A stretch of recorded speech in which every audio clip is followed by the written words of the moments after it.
So this time, let's try two-step problems where one number is being multiplied by x and one is being subtracted by x.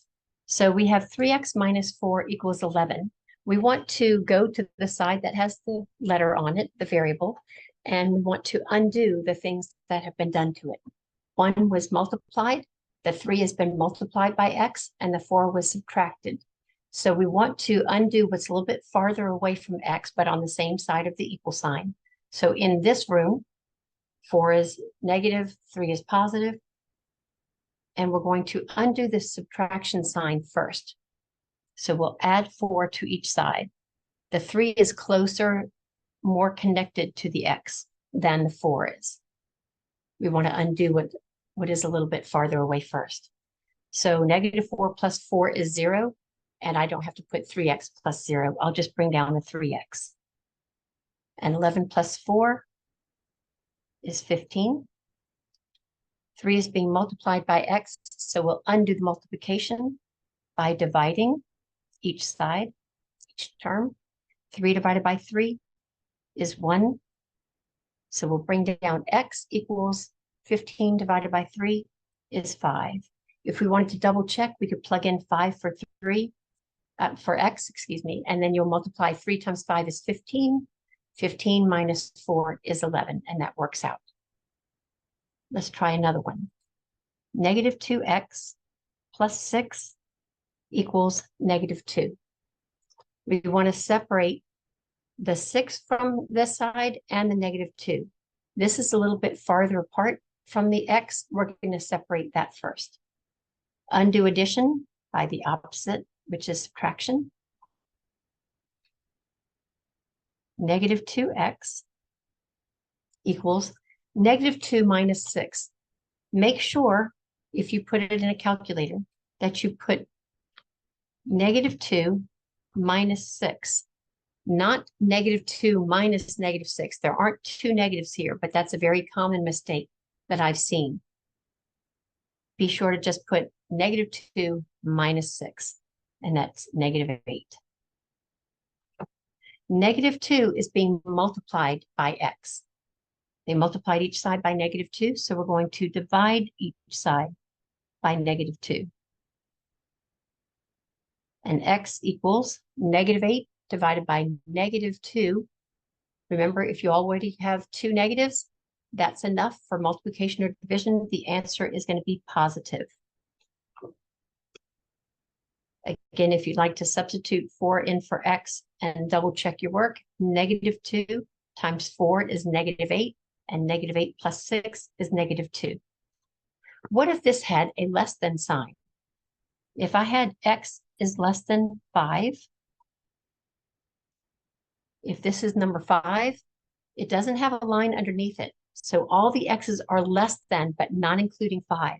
I would have an open circle, and when x is on the left-hand side, I can trust that arrow that I'm shading to the left. So you're bringing this towards the left because all the x's are less than 5. Say it was x is less than or equal to 3. This time, because it could be equal to 3, maybe to play in a little play place, they could be 3 or under.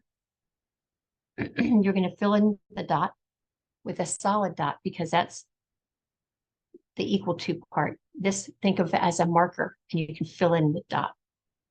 And all the x's are less than or equal to 3 this way. If you have 2x is less than 8, you just have to solve first, divide by 2, and x is less than 4. Because it's less than, it'll still be an open circle, and all the x's are less than that direction. I'm keeping this simple and using all the less than signs, so you don't have to worry about, well, is it only going that direction because of the less than or equal to sign? What if I had negative 3x is less than or equal to 12? Here, I'm dividing by a negative sign. Because I have a less than or equal to sign or any kind of inequality where it's not an equal sign, but it's a less than or greater than, whenever I multiply or divide by a negative number, This is, I'm dividing by a negative number. Then this sign changes direction, and it's going to be x is greater than or equal to 12 divided by negative 3. I need that second negative, so it'll be negative 4. X is greater than or equal to negative 4. It started out as a less than or equal to sign, but when I solved for x, things that would make this true would be all the x's are greater than or equal to negative 4, and greater than goes to the right. All the numbers to the right on the number line are more than this number, or higher than.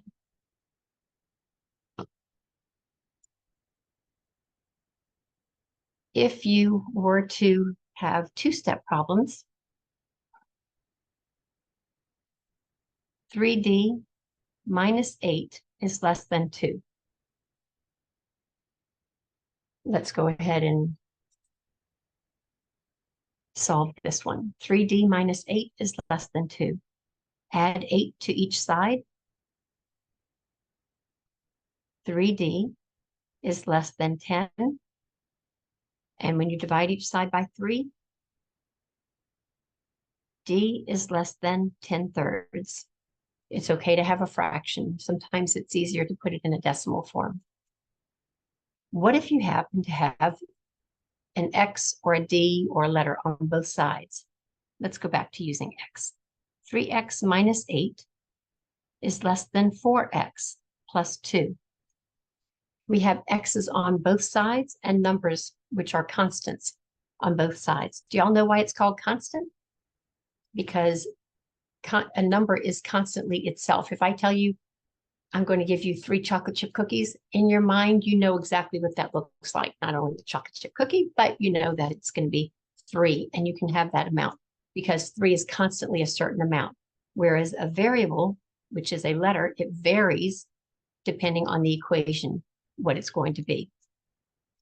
So we like letters to the left and numbers to the right. So let's get rid of the 4x over here by subtracting 4x. It's separated by the 2 by a plus or minus sign, and this is positive 4x, so we're going to subtract 4x only under the like terms. 8 does not have an x, negative 8 does not have an x associated with it, so we're only subtracting 4x from the like terms. 3 minus 4 is negative 1x. And now we're going to separate the x from the negative 8 by adding 8 to each side. Notice when I add or subtract, I put a total line all the way across. But when I divide, I put little divided by lines, and that's the way you can tell the difference.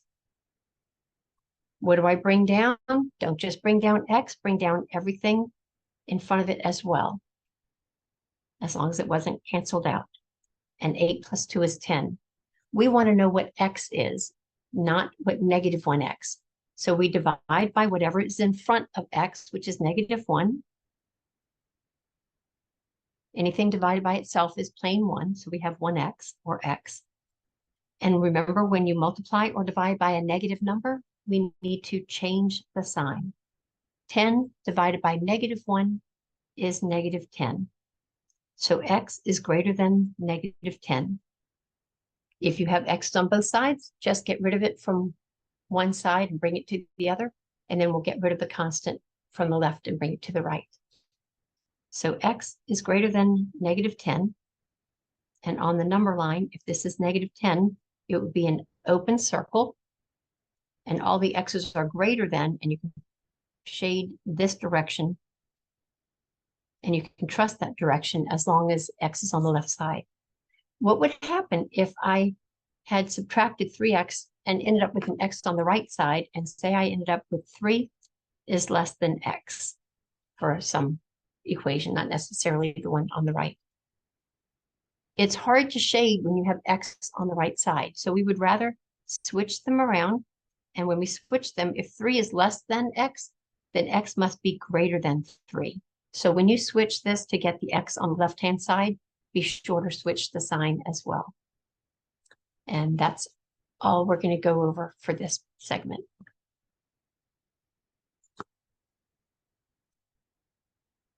We'll work on graphing for the next time.